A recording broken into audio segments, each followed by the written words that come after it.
Well, a warm welcome to you, Naledi. I can't make exactly of what you are saying. Your line keeps breaking, but we are outside the Western Cape High Court for the case of alleged Parliament arsonist Zandile Mafe, who was supposed to appear before this court here today, but for the third time he did not come through.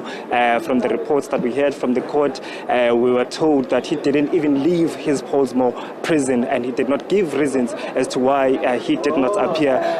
We remember that in the past, the first time he did not want to leave his holding cell, and the second time he did not want to leave Portsmouth prison, citing that he wants some comfortable items such as a kettle, a stove, an iron, and a kettle in his prison cell before he can be able to come and to come and listen to his court case again. For the third he did not come through. So the judge is arguing with the defense and also the state attorneys came to a conclusion that it would be in the best interest of justice for Mafe to be present so that this case is discussed in his presence to serve justice. But I do have the spokesperson of the National Prosecuting Authority, Mr. Eric Ntabazalila, to just bring up to speed as to what transpired here today. The case is postponed to the 10th of February. If you can just elaborate and give our viewers a sense and a picture as to what actually transpired. Yes, we can confirm that it's been postponed to the 10th of February. The main reason for that is for the court to give an order for him to be referred for mental evaluation. One of the things that happened this morning was that the defense asked that their client be referred for mental observation. That comes after they made several consultations with him, and one of those consultations was this past Tuesday. He never told them that he's not going to show up in court today, but he failed to show up in court. So Judge Dolamo felt that it would be not right for him, for such an order to be made in his absence. We agreed with that suggestion of the judge, and we all agreed that we'll have a postponement of 2 weeks. So that's why we'll be coming back on the 10th of February.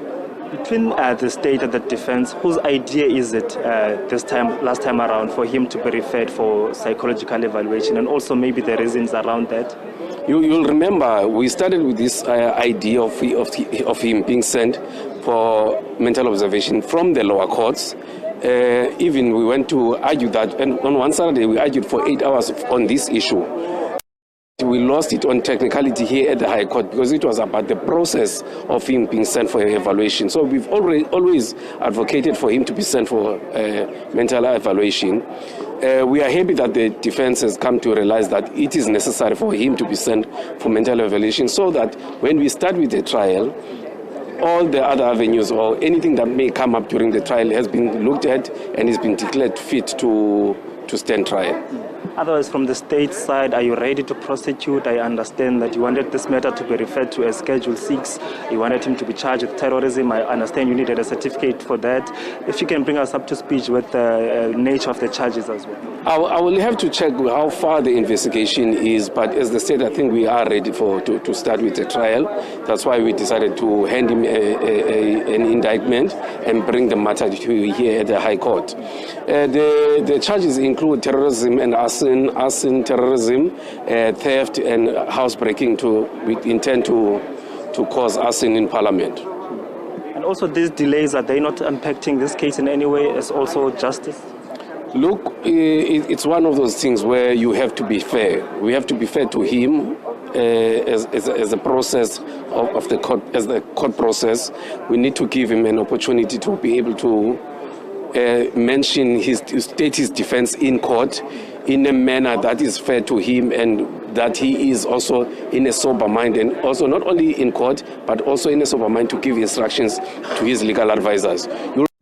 The court told the court, his legal representative told the court that when he consulted with him during the week, there were times where they had to take a break during the consultation because they were losing each other.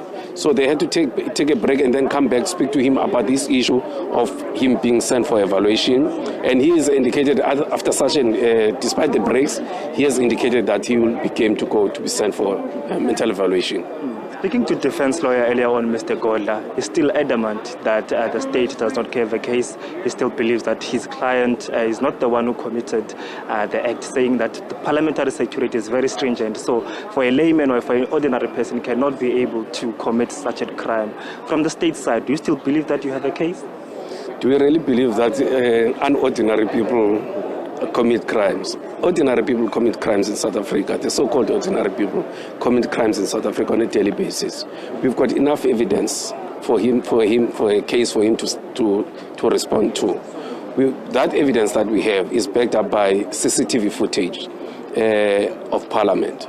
So there is a case for him to respond, and we strongly believe that he's the right person that was arrested, and he's the right person to be prosecuted in this court. And also on some of those items that he demanded, the kettle, the iron, can you tell us about exactly what he wanted and also what sort of essentials was he? You'll remember, I think it was his second pre-trial appearance. He did not show up. In fact, he was in the holding cells where he demanded a flat screen TV, a kettle and a radio. We had to postpone, but we'll have to speak to his lawyer to determine what the prison authorities, or even speak to the prison authorities to determine what they gave him and what is entitled to and what he's got in his cell at the moment. We can't speak on that as the NPA. So this was supposed to be a pre-trial. We understand that this was going to be discussed, some processes around the court as to how it was going to be outlined and played out. Just talk to us about what were you hoping to achieve during this pre-trial? What were some of those processes that we're going to discuss which are now at a halt? The main point today was for the defense to table the issue of him being referred for mental observation. Unfortunately, it couldn't happen, as the judge felt, like I explained, that we needed to have him present in court. That was the main point. In terms of the trial, we still verify in terms of the trial, because we're still at that stage of pre-trials where we need to get all our ducks in a row to ensure, like including mental observation, financial instructions, and so forth. So in terms of that, we still verify, but yeah, we were hoping for today only. We were hoping for that mental observation order to be given. Thank you so much for your time.